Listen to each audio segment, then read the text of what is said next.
Hello friends, இன்றைக்கி நம்ம சேனலில் என்ன பார்க்க போகிறோன்னா ரொம்பவே முக்கியமான எச்சரிக்கையான ஒரு ஜோதிட தாள்களை தான் இப்போ இந்த வீடியோவில் அதிரடியாக பார்க்க போகிறோம். அதிரடியாக ஜோதிட தாள்களை பார்க்குறதுக்கு முன்னாடி எதை பற்றிய ஜோதிட தாள்கள் அப்படிங்கிறத இன்ட்ரோ மூலிமா ஷேர் பண்ணுறேன்.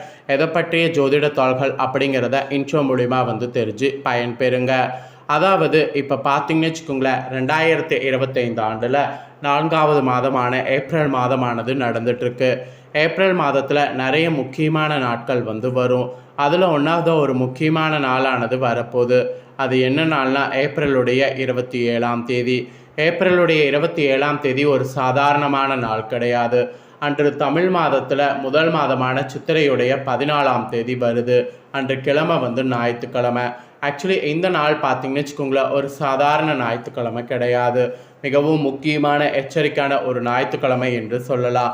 ஏன்னா இந்த ஞாயிற்றுக்கிழமை அப்படி என்ன எச்சரிக்கையான நாளுன்னு பார்த்திங்கன்னா, அமாவாசையானது வருது. வரக்கூடிய இந்த அமாவாசை சித்திரை மாதத்தில் வரக்கூடிய அமாவாசை.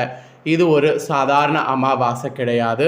இந்த பிரபஞ்சத்தில் சக்தி வாய்ந்த ஒரு அமாவாசை என்று சொல்லலாம். இந்த அமாவாசையில் ஒவ்வொரு ராசிக்காரங்களுக்கும் தலையெழுத்து மாறும். காரணம் என்னென்னா, இந்த அமாவாசையில் ஏற்படக்கூடிய கிரக மாற்றங்கள் தான். கிரக மாற்றங்கள் காரணமாக தனுசு ராசியில் சேர்ந்தவங்களுக்கு இந்த அமாவாசையிலேருந்து என்ன மாதிரியான பலன் கிடைக்கும் அப்படிங்கிற முக்கியமான பலனை இந்த வீடியோவில் ஷேர் பண்ண போகிறேன். தனுசு ராசியில் பிறந்தவங்க உங்களோட ராசிக்கு என்ன மாதிரியான பலன்கள்லாம் கிடைக்கும் அப்படிங்கிறத இந்த வீடியோவில் தெரிஞ்சுக்குங்க. உங்களோட ராசி நட்சத்திரத்துக்கு ஏற்ப என்ன நடக்குங்கிறத நான் உங்களுக்கு எக்ஸ்பிளைன் பண்ணுறேன். என்ன நடக்கும், ஏது நடக்கும் அப்படிங்கிறத தெளிவாக இந்த வீடியோவில் தெரிஞ்சு அதற்கேற்ப நடந்து பயன்பெறுங்க. சரி வாங்க, உங்களுக்கான பலன் என்னங்கிறத இப்போ இந்த வீடியோவில் அதிரடியாக டீட்டெயிலாக பார்க்கலாம். ஸோ வீடியோ ஸ்கிப் பண்ணாமல் பாருங்கள். அப்போ தான் நான் சொல்லக்கூடியது உங்களுக்கு கரெக்டாக இருக்கும். ஸோ தனுசு ராசி மூலம் பூரடம் உத்திராடம் 1ஆம் பாதத்தில் பிறந்தவங்களுக்கு நான் சொல்லக்கூடிய இந்த அமாவாசை கணிப்பு கரெக்டாக இருக்கும். ஸோ அதனால் தனுசு ராசி இந்த நட்சத்திரத்தில் பிறந்தவங்க வீடியோவை ஸ்கிப் பண்ணாமல் பாருங்கள். ஃபஸ்ட்டு உங்களுக்கு கிரகநிலை என்ன மாதிரி அமைஞ்சிருக்குங்கிறத ஷேர் பண்ணுறேன்.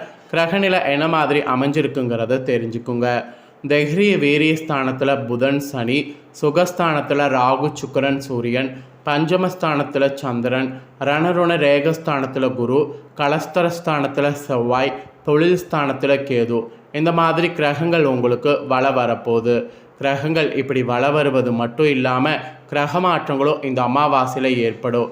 கிரக மாற்றங்களில் ஏப்ரல் 26ஆம் தேதி அன்னைக்கு ராகு பகவான் சுகஸ்தானத்திலிருந்து தைரிய வீரியஸ்தானத்துக்கு மாறுவார். அப்புறம் கேது பகவான் தொழில்ஸ்தானத்திலிருந்து பாக்கிஸ்தானத்துக்கு மாறுவார். இந்த 2 கிரக மாற்றத்தை தொடர்ந்து ஏப்ரல் 30ஆம் தேதி புதன் பகவான் சுகஸ்தானத்திலிருந்து பஞ்சம சுகஸ்தானத்துக்கு மாறுறாரு. இந்த மாதிரி முக்கிய கிரக மாற்றங்கள் இந்த அமாவாசையில் இருக்குது. இந்த கிரக மாற்றங்கள், கிரகநிலைகள், இதனோட அடிப்படையில் நீங்கள் பெறக்கூடிய பலன்கள் என்னங்கிறது ஜோதிடர்கள் கணிச்சிருக்காங்க. அந்த பலனை தான் இப்போ உங்களோட ராசி நட்சத்திரத்துக்கு ஷேர் பண்ண போகிறேன். என்ன பலன் பெற போகிறீங்கிறத தெரிஞ்சுக்குங்க. ஃபஸ்ட்டு தனுசு ராசி மூலமில் பிறந்தவங்களுக்கு சொல்லப்பட்டிருக்கு. மூலமில் பிறந்த தனுசு ராசிக்காரங்களுக்கு இந்த மாதம் அமாவாசையிலிருந்து தொழிலதிபர்கள் தொழிலை விரிவு செய்யணும்னு நினச்சிங்கன்னா கண்டிப்பாக உங்களுக்கு நல்லது நடக்கும். எதிர்பார்த்த பணவரவுகள் ஈஸியாக உங்களுக்கு சேரும்.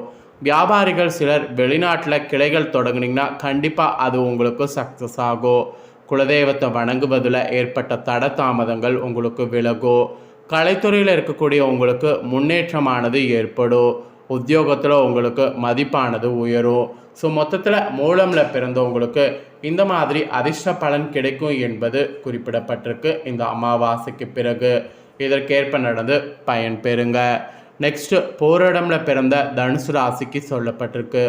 இதில் பிறந்தவங்களுக்கு இந்த மாதம் அமாவாசைக்கு பிறகு பொருளாதாரத்தில் முன்னேற்றம் ஏற்படும். வாகன சேர்க்கையானது பயங்கரமாக ஏற்படும். சகோதரர்கள் மத்தியில் ஒற்றுமையானது கூடும். சொத்து பிரச்சனையில் நல்ல முடிவு வரும். வழக்குகள் உங்களுக்கு சாதகமாக இருக்கும். திருமணம் நடத்துவதில் ஏற்பட்ட தடை தாமதங்கள் நீங்கும். வேலை செய்யக்கூடிய பிள்ளைகள் குடும்ப தேவைகளை பூர்த்தி செய்வது உங்களுக்கு அமையும். ஸோ பூர்வமில் பிறந்தவங்களுக்கு இந்த மாதிரியான பலன் கிடைக்கும் என்பது இந்த அமாவாசைக்கு பிறகு உங்களுக்கு குறிப்பிடப்பட்டிருக்கு. நெக்ஸ்ட்டு தனுசு ராசி உத்திரம் 1ஆம் பாதத்தில் பிறந்தவங்களுக்கு சொல்லப்பட்டிருக்கு. இதில் பிறந்தவங்களுக்கு இந்த மாதம் அமாவாசைக்கு பிறகு உத்தியோகத்தில் ஊதிய உயர்வுகளானது சேரும். தொழிலதிபர்கள் நீங்கள் தொழிலை அபிவிருத்தி செய்தீங்கன்னா உங்களுடைய தொழில் விரிவாகும். வியாபாரிகளுக்கு லாபமானது பெருமளவு அதிகரிக்கும்.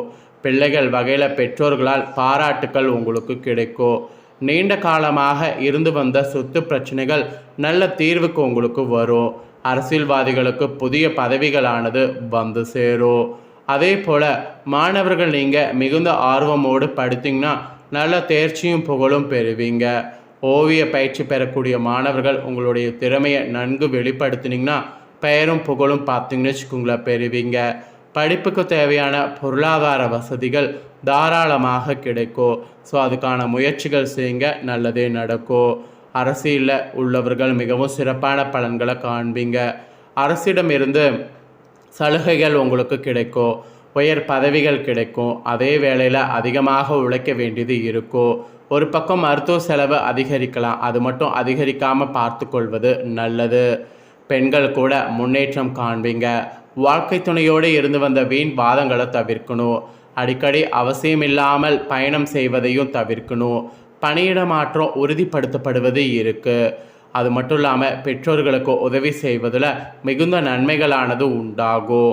அப்புறம் கலைத்துறையில் இருக்கக்கூடிய உங்களுக்கு சிறந்த நிலைக்கு வர வாய்ப்பு இருக்குது. வேலை விஷயமாக பயணம் மேற்கொள்ள வேண்டியது உங்களுக்கு இருக்குது. அதிகமாக உழைக்க வேண்டியது இருக்குது. வாய்ப்புகள்லாம் உங்களுக்கு வந்து குவிகிறது இருக்குது. எந்த ஒரு வாய்ப்பையும் நிராகரிக்க வேண்டாம். இது ஒரு எச்சரிக்கையாகவே உங்களுக்கு சொல்லப்பட்டிருக்கு. அவ்வளோதாங்க. தனுசு ராசிக்காரங்க உங்களோட ராசிக்கு நட்சத்திரத்துக்கு ஏற்ப இந்த மாதிரியான பலன்கள் தான் இந்த அமாவாசைக்கு பிறகு நீங்கள் பெற போகிறீங்க என்பது குறிப்பிடப்பட்டிருக்கு. குறிப்பிடப்பட்டதை தெளிவாக இந்த வீடியோவில் உங்களோட ராசிக்கு நான் ஷேர் பண்ணிட்டேன். ஷேர் பண்ணதை தெரிஞ்சிருப்பீங்க. தெரிஞ்சதுக்கேற்ப நடந்து பயன்பெறுங்க. நெக்ஸ்ட்டு இந்த சித்திரை அமாவாசையில் இந்த தவறுகளை செய்யக்கூடாது என்பது குறிப்பிடப்பட்டிருக்கு. அது என்ன தவறுகள், அதை ஏன் செய்யக்கூடாதுங்கிறத உங்களோட ராசிக்கு சொல்கிறேன், அதையும் தெரிஞ்சுக்குங்க. சித்திரை மாதத்தில் வரக்கூடிய அமாவாசை சித்திரை அமாவாசை என்று சொல்லப்படும். அமாவாசை தினத்தில் விரதம் இருந்து படைத்து எள் தண்ணீர் இறைப்பது நமது பித்ருக்களை திருப்திப்படுத்த முடியும். ஆனால் அமாவாசையில் சில காரியங்கள் செய்யக்கூடாது என்பது சாஸ்திரங்களில் கூறப்படுது. மாதத்தின் அனைத்து நாட்களுமே அதிகாலையில் வீட்டை சுத்தம் செய்து வாசலில் கோலமிட்டு விளக்கேற்றி வழிபடுவது சிறப்பான பலனை தரும். ஆனால் அமாவாசை என்று வீட்டு வாசலில் கோலம் போடக்கூடாது என்பாங்க பெரியவங்க. அமாவாசை தினத்தில் பித்திருக்களுக்கு தர்ப்பணம் செய்து காகங்களுக்கு அன்னமிட்ட பின் தான் வாசலில் கோலம் போடணும். அது வரைக்கும் இந்த தினம் முழுவதும் வாசலில் கோலம் போடாமல் இருக்கிறது தான் வேண்டும் என்பது ஒரு எச்சரிக்கையாக பார்த்தீங்கன்னு வச்சுக்கோங்களேன் சொல்லப்படுது. ஆக்சுவலி விநாயகருக்கு சதுர்த்தி, முருகனுக்கு சஷ்டி, பெருமாளுக்கு ஏகாதசி, பைரவருக்கு அஷ்டமி, பௌர்ணமிக்கு அம்பிகை, இதே போல் பித்ருக்களுக்கு அமாவாசை. அதனால் தினமும் இல்லாவிட்டாலும் அமாவாசை திதியில் மட்டுமாவது தான தர்மங்கள் உங்கள் ராசிக்காரங்க நீங்கள் செய்ய வேண்டும். அமாவாசையில் செய்யக்கூடிய தர்ப்பணம் மற்றும் தானங்களால் முன்னோர்களுடைய தாகமும் பசியும் நிவர்த்தி ஆவதோடு குலம் உங்களுக்கு செழிக்கும். நம்ம இருப்பிடத்தை தேடி வரக்கூடிய முன்னோர்கள் பசி தாகம் தீர எள்ளு கலந்த நீரினால் தர்ப்பணம் சீர்திருத்தனம் செய்யும்போது அதை அவங்க ஏற்றுக்கொண்டு நம்மளை ஆசீர்வதிப்பாங்க. அதனால தான் அமாவாசையில் வாசலில் கோலப்படுவது, மணி அடிக்கக்கூடிய ஒளி, இரும்பு பாத்திரங்கள் ஒளி இவற்றால் பித்திருக்களுடைய வருகை தடைப்படும். இதனால் தர்ப்பணம் முடிந்து காகத்திற்கு அன்னமிடும் வரை, அதாவது வீட்டுக்கு பித்திருக்கள் வந்து செல்லுவரை வீட்டு வாசல் மற்றும் பூஜை அறையில் கோலம் போடுவது, மணி எடுத்து ஒளி எழுப்பி பூஜைகள் செய்வதை தவிர்க்க வேண்டும் என்று சாஸ்திர நிபுணர்கள் சொல்கிறாங்க. அதையே நான் உங்களோட ராசிக்கு நான் இந்த வீடியோவில் வந்து சொல்லியிருக்கேன். ஸோ கண்டிப்பாக இதை நீங்கள் வந்து ஃபாலோ பண்ணுங்கள். ஸோ தனுசு ராசியில் பிறந்த நேயர்கள் உங்களுக்கு இந்த ஒரு அமாவாசையில் என்னெல்லாம் செய்யக்கூடாது, உங்களோட ராசி நட்சத்திரத்துக்கு என்ன பலன் கிடைக்குங்கிறத தெளிவாக எக்ஸ்பிளைன் பண்ணிட்டேன். எக்ஸ்பிளைன் பண்ணதை தெளிவாக இந்த வீடியோவில் உங்களோட ராசி நட்சத்திரத்துக்கும் எல்லாமே தெரிஞ்சிருப்பீங்க. தெரிஞ்சதுக்கேற்ப நடந்து பயன்பெறுங்க. நீங்கள் இதை பார்த்து தெரிஞ்சு பயனடைகிறது போல் உங்கள் ஃப்ரெண்ட்ஸ் ஃபேமிலி இருக்கவங்களும் பார்த்து தெரிஞ்சு பயனடையணும் அப்படின்னு நினச்சிங்கன்னா வீடியோ லைக் பண்ணி ஷேர் பண்ணுங்கள். வீடியோவை உங்கள் ஃப்ரெண்ட்ஸ் ஃபேமிலியில் இருக்கிறவங்களும் பார்க்கட்டும். அவங்களும் அவங்களோட ராசி தனுசு ராசியாக இருந்ததுன்னா இந்த தாள்களை தெரிஞ்சு இதற்கேற்ப நடந்து பலனடையட்டும். ஸோ வீடியோ லைக் பண்ணி ஷேர் பண்ணுங்கள். உங்கள் ஃப்ரெண்ட்ஸ் ஃபேமிலி இருக்கவங்களும் பார்த்து பலனடையட்டும். நெக்ஸ்ட்டு நம்ம சேனலில் நிறைய வீடியோ போடப்படும். அதை எல்லாத்தையுமே உடனுக்குடனே தெரிந்து கொள்ள மறக்காமல் நம்ம சேனலை சப்ஸ்கிரைப் பண்ணுங்கள். கூட பெல் பண்ண ப்ரெஸ் பண்ணுங்கள். அதை பண்ணிட்டீங்கன்னா இனி நான் போடுற மாட்டேன் அப்படின்னா எல்லா வீடியோஸும் உடனுக்குடனே தெரிந்து கொள்ளலாம். ஸோ மறக்காமல் சப்ஸ்கிரைப் பண்ணி பெல் பண்ண ப்ரெஸ் பண்ணுங்கள். நெக்ஸ்ட்டு இதே போல் சுவாரஸ்யமாக வேறொரு புதிய அப்டேட்டான தாள்களோடு மீண்டும் இன்னொரு வீடியோவில் வந்து உங்களை சந்திக்கிறேன். நன்றி.